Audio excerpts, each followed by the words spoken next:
헌법과 인권 보장 중심 이미지부터 한번 살펴볼게요. 헌법이라고 적혀 있는 책이 보이죠?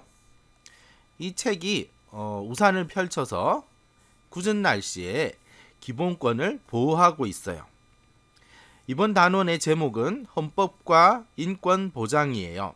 헌법이 어떻게 우리의 인권을 보호해 주는지 요상한 노트로 알아볼까요? 그럼 먼저 전체 가지를 살펴볼게요. 전체 가지는 모두 4개로 되어 있네요.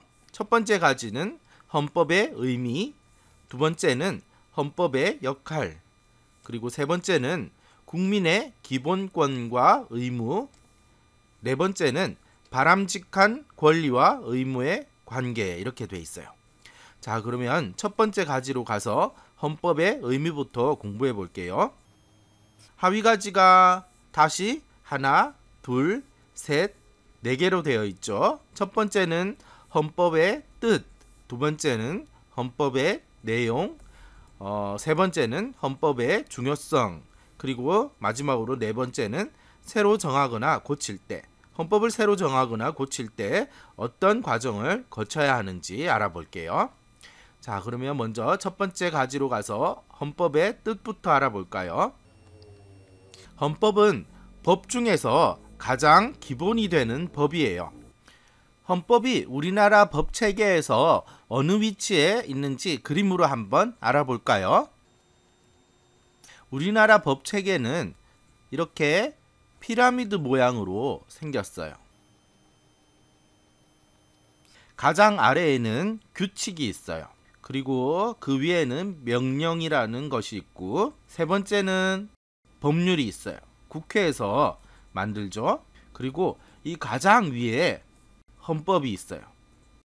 그래서 이 법률과 명령, 규칙은 모두 이 헌법의 내용을 따라야 해요. 그래서 헌법은 우리나라 최고의 법이라고 할 수 있죠. 다음은 헌법의 내용을 알아볼까요?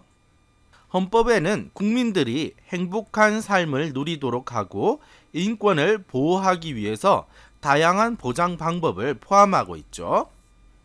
먼저 모든 국민이 존중받고 행복한 삶을 살기 위해 필요한 내용이 들어있어요.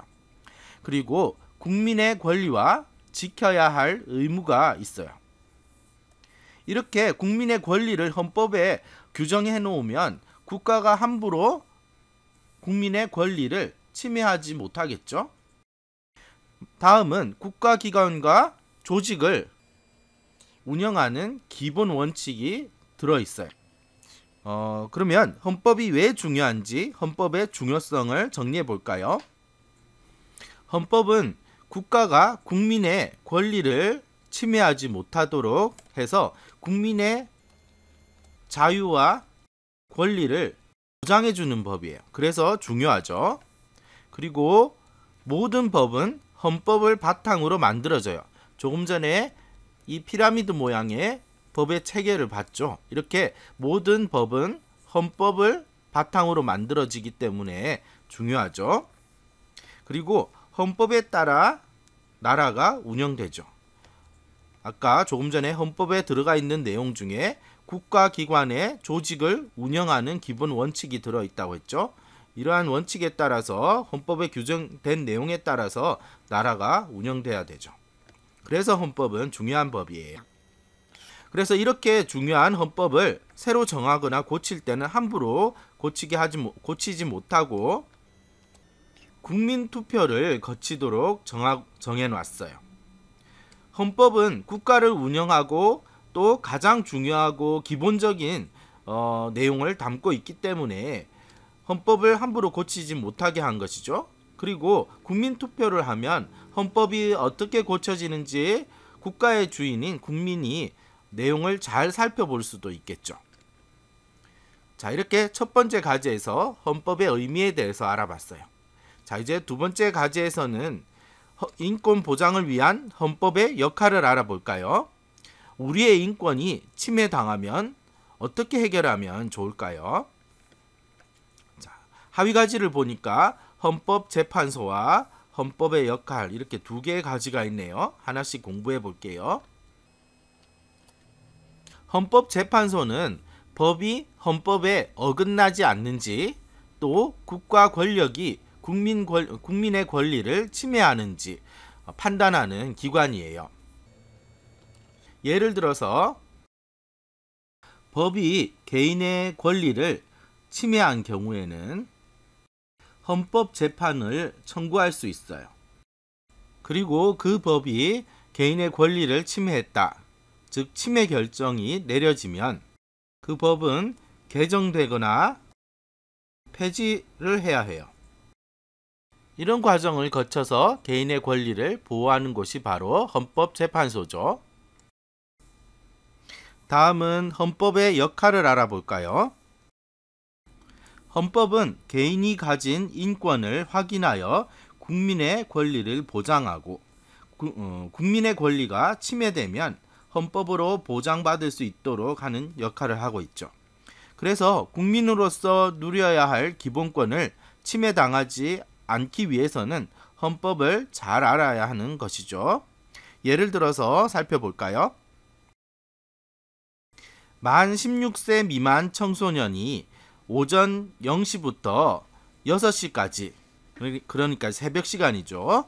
인터넷 게임을 할 수 없도록 만든 인터넷 게임 셧다운제라는 법이 만들어졌어요. 그런데 이 법은 청소년들이 생각해 보니까 자유롭게 게임을 할 수 있는 청소년의 권리를 침해한 법인 것 같아요. 그래서 이러한 권리를 보장받기 위해서 뭘 하겠죠? 그렇죠. 헌법재판소에 이 법이 인터넷 게임 셧다운제 법이 청소년의 권리를 침해했는지 판결을 해달라고 판결을 요청할 수가 있겠죠. 자, 그러면 헌법재판소가 내용을 살펴보겠죠. 이 법이 과연 청소년의 기본권을 침해했는지, 아니면 청소년의 건강과 교육을 받을 권리를 보장하기 위해서 필요한 것인지, 이런 내용들을 잘 판단해 본 다음에 판결을 내리겠죠. 자, 판결 내용은 그렇게 판단을 해 보니까 헌법에 어긋나지 않는다고, 헌법에 위반하지 않는다고 판단을 내렸어요. 그러면 이 법은 계속해서 효력을 가질 수가 있겠죠. 자, 이렇게 헌법이 우리의 기본권과 밀접한 관계가 있다는 것을 배웠어요. 자, 다음은 세 번째 가지로 한번 가볼까요? 자, 세 번째 가지로 가서 헌법에 나타난 국민의 기본권과 의무를 한번 알아볼게요. 헌법 속에 조금 전에 우리 헌법의 의미에서 뭘 배웠나요? 헌법의 의미에서 국민의 권리와 지켜야 할 의무가 들어있다고 배웠죠. 그래서 이번에는 그 내용을 자세하게 한번 알아볼게요. 하위 가지가 몇 개로 되어 있나요? 두 개죠. 첫 번째는 기본권, 두 번째는 의무, 이렇게 나눠서 알아볼게요. 자, 먼저 기본권에 대해서 알아볼게요. 기본권이란 무슨 뜻이냐 하면 헌법으로 보장되는 국민의 기본적인 권리라는 뜻이에요. 이 기본권에는 평등권, 청구권, 자유권, 사회권, 참정권 등이 있어요. 하나씩 좀 더 자세하게 알아볼까요? 평등권은 법을 공정하게 적용해서 차별받지 않을 권리를 바로 평등권이라고 해요. 청구권은 기본권이 침해되면 국가기관에 어떤 일을 해달라고 요구할 수 있는 권리예요. 청구권에는 재판을 청구할 수 있는 권리나 또는 민원을 제기할 수 있는 권리 등이 있죠. 그리고 자유권은 자유롭게 생각하고 행동할 수 있는 권리예요. 사회권은 인간답게 살 수 있도록 국가에 요구할 수 있는 권리죠. 마지막으로 참정권은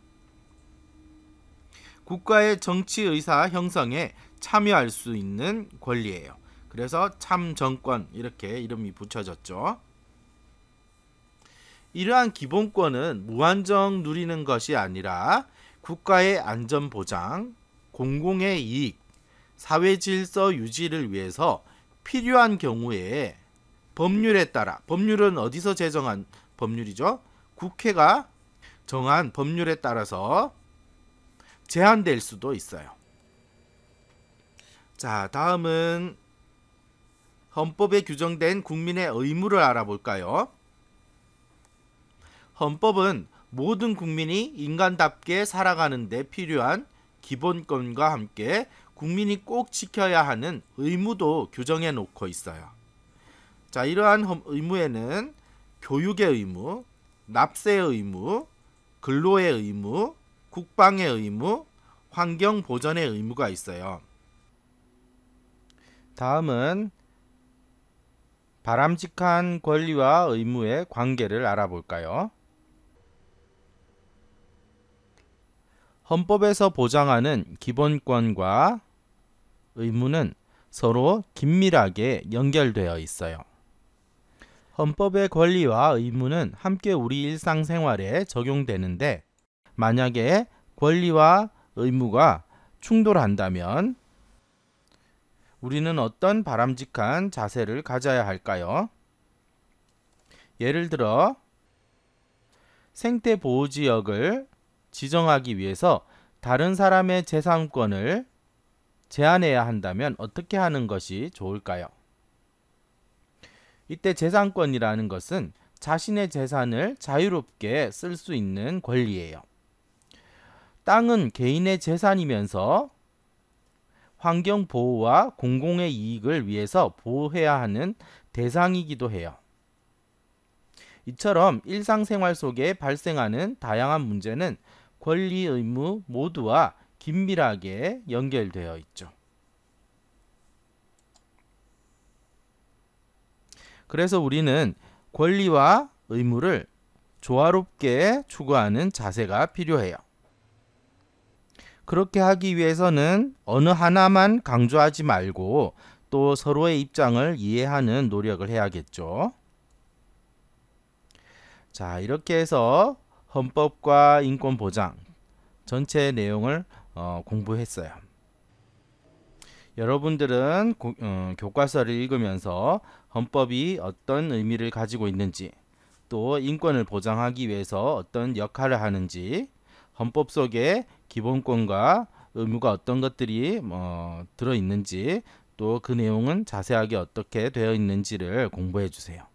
그리고 권리와 의무가 서로 충돌을 했을 때 우리는 어떤 자세를 가지고 이를 대해야 되는지 바람직한 권리와 의무의 관계에 대해서도 좀 더 자세히 공부를 해 주세요.